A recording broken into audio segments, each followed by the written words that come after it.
Sometimes the future can be told and the truth can sound stranger than fiction.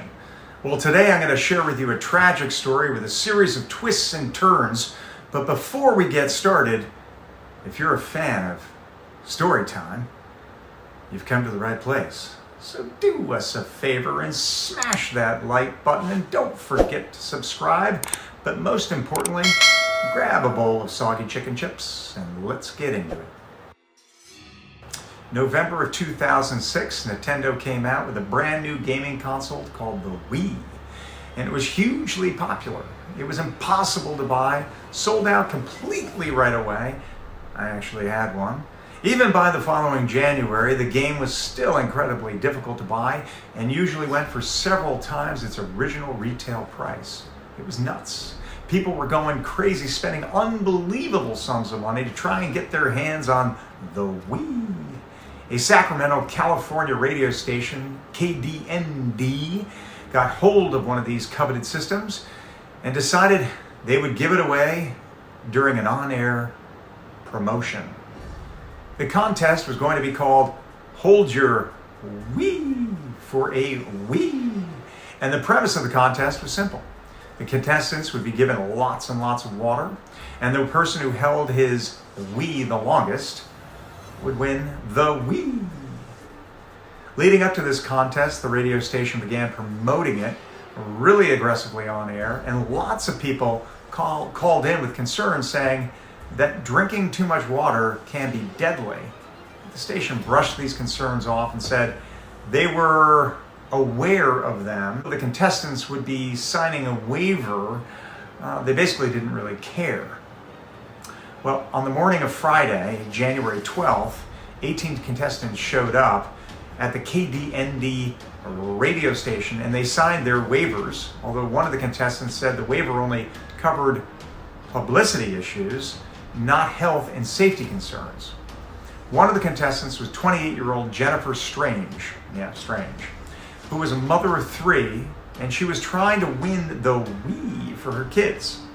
Sounds like a good mom. She, along with the others, after signing their waiver, was ushered into another room where they handed 8 ounces of water to each contestant. Every 15 minutes, they would be expected to finish another bottle of water. And at this point, if they didn't completely finish their water a bottle at a time, or if they got up to use the bathroom, they would lose the contest. Whee! The contest started at 6:45 a.m., and by 8 a.m., after 5 bottles had been drunk, a number of contestants began pulling themselves out to use that bathroom. But the radio station staff felt like the contest was going to take a really long time, so they gave the remaining contestants that included Jennifer a larger bottle of water to drink from. Over the next several hours, all of the contestants, except for Jennifer and one other, had dropped out because it was just too painful to hold their Wii. They had to go to the bathroom. Jen was saying on air, it hurts so much, and one of the hosts laughed and said, "Lay down, who cares?" And then somebody piped up and said, "She can't even walk." And so everybody just kind of laughed and did nothing at all. Yeah, funny. Around this time, a nurse called into the radio station and very emphatically said, "You got to stop the contest. This is a bad idea. You're going to get someone killed from the water intoxication. It's known as water poisoning. And in a nutshell, what happens, it dilutes into your bloodstream and can cause swelling in your brain, and it can even lead to a coma or death."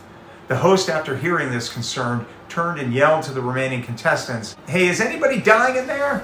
And then the host kind of laughed and hung up on the nurse. A little while later, you can hear one of the hosts on air comment on how Jennifer's belly looked really strange. It had become totally distended and bloated, actually. And they said it looked more like she was pregnant than just trying to hold her Wii. But instead of dropping out, they just continued to drink more and more water and did not go to the bathroom. But finally, it became too much for Jennifer to bear, and she dropped out of the contest. And she believed and relieved herself for her decision. Coming in second place, She did receive Justin Timberlake concert tickets, so she felt pretty good about that. The following morning, Jennifer called one of her coworkers and said she had to take the day off. She had a splitting headache and felt really sick. And so after she hung up, her coworker, being concerned about Jennifer, called Jen's mom to let her know. And about an hour later, Jennifer's mother rushed over to see if Jennifer was okay. And what she found was tragic. Jennifer was dead in her bathroom from water poisoning. The station was ultimately sued by Jennifer's family, and they were ordered to pay $16 million in damages. So, what do you think? I think the radio station should have gotten their license pulled. I think $16 million wasn't enough for the loss of life. But it's not about me. What do you think?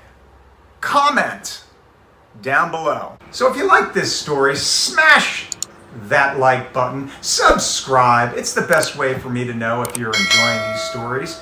And until the next time, try not to wee in your pants.